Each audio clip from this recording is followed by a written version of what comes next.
ప్రతి సంవత్సరం దేశవ్యాప్తంగా దాదాపు 24 లక్షల మంది విద్యార్థులు నీట్ పరీక్ష రాస్తున్నారు.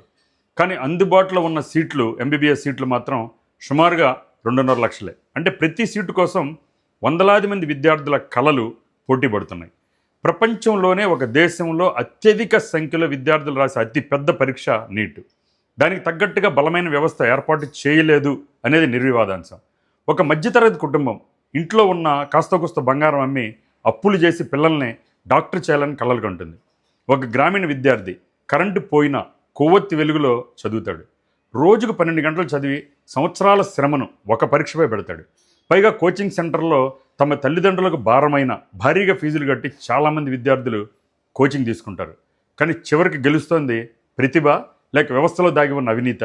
2013లో పారదర్శకత పేరుతో ప్రారంభమైన నీట్ 2026 వచ్చేసరికి ప్రశ్నల కంటే ప్రశ్నార్థకాలు ఎక్కువయ్యాయి.